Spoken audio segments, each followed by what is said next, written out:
guys, so today we're going to be wrapping up the Spider-Man Far From Home Molten Man Build-A-Figure wave, and as you can see here we have the completed Multi-Man Build-A-Figure. Now I'll go over a quick articulation. I'm going to kind of reserve my judgments on this character until I actually see the movie and how it plays out in the movie, but for now we'll just kind of talk about the articulation of the figure and what I think.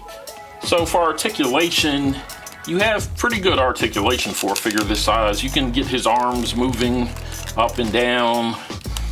He has hand pivot here, so you can get him holding something if you want. He has waist swivel and torso swivel.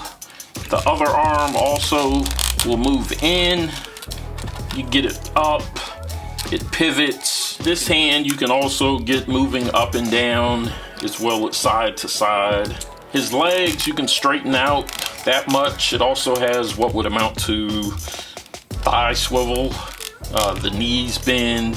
The foot has ankle pivot. This foot, being a little bit smaller than this one, has more mobility in it. It has ankle pivot as well, but you can get it moving in a wider variety of ranges.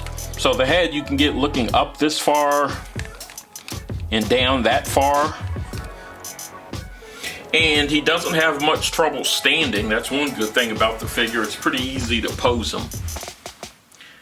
Now for a size comparison, I have him standing next to the Far From Home Spidey. So you can see he pretty much towers over him, so nice job on the scaling. These pieces here actually insert into the arms, so you can take them out if you want. Overall, he's a pretty decent looking figure. I like the scale of him. The character himself I'm not really familiar with, so like I said, I want to see the movie, and after seeing how he's portrayed in the movie, I may like this figure more. I may like him less, not really sure. So with the Build-A-Figure, you get a total of 8 figures in this wave, and I'm going to go ahead and rank them now, starting with number 8.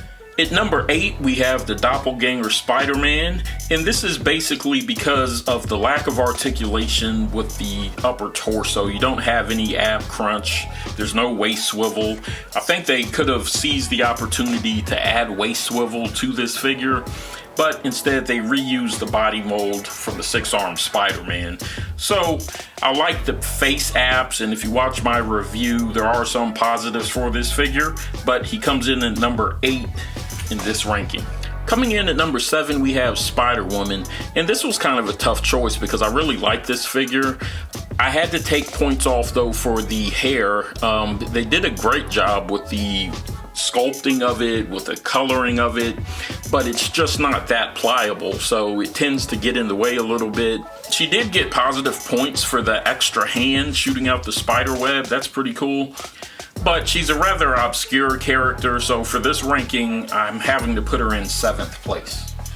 Coming in at number 6 is the Molten Man, and I love what they did with the paint apps on this figure. I mean, if you're going to do a Molten Man, this is kind of what it's going to look like, I suppose. I'm just not that familiar with the character, and as I stated before, I want to see the movie, so my opinion of him may change, but for right now, he falls at number 6. At number 5, we have Hydro Man, and I think they actually did an excellent job with this figure. I don't mind that there aren't swappable arms, but I am a little disappointed with the articulation that we have with these arms. I think they could have done a better job with that. I do like the fact that the effect pieces on his feet are removable, but other than that, pretty solid figure, but for me, he comes in where he comes in. At number 4, we have the Scorpion. And I was pleased to see that they used bendy wire with the tail. The paint apps look good. But for me, what brought him down a little bit is since doing my review on him, I actually have seen the Toy Biz version of Scorpion, and I actually think that one looks better. So just because of that, I had to drop him down a few points, but coming in at number 4, still in the top 5, not too shabby. At number 3, we have the Stealth Suit Spidey, and basically, even though it's an all-black figure, I was happy to see that they gave us swappable hands as well as a swappable head. And I also think that they did a great job with the detail, the articulation of the figure. You really have to have it in hand to appreciate it. So like I said, even though it's an all black figure where there's not a lot of paint apps or anything, I think they use the right body mold, and I like the swappable pieces.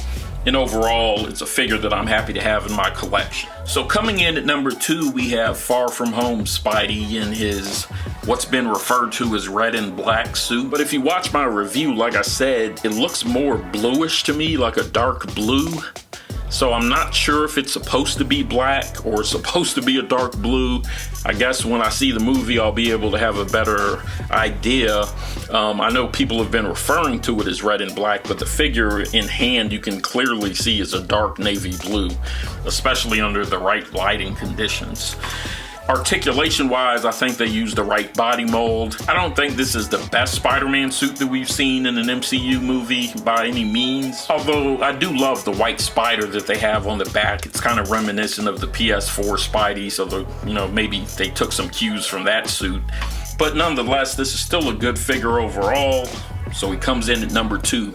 So in the number 1 spot, we have Mysterio. And I think they could have done some things better with this figure. A swappable head would have been great. Some effects. But other than that, I think they did an amazing job. They did a good job bringing the figure to the big screen and staying true in a lot of aspects to his comic book uniform, but giving it a more modern, updated, armored look. The gold and the green come together really well. I like the fishbowl on his head with the sparkle effects on it. So I think if they would have had an unmasked head and possibly some effects, this could have potentially been one of the best MCU figures ever made. I'm interested to see how you rank this wave. What do you think about the MCU figures? What do you think about Scorpion? Let me know all that stuff in the comments. So again, thank you for watching. As always, thank you for your support, and I'll see you on the next video.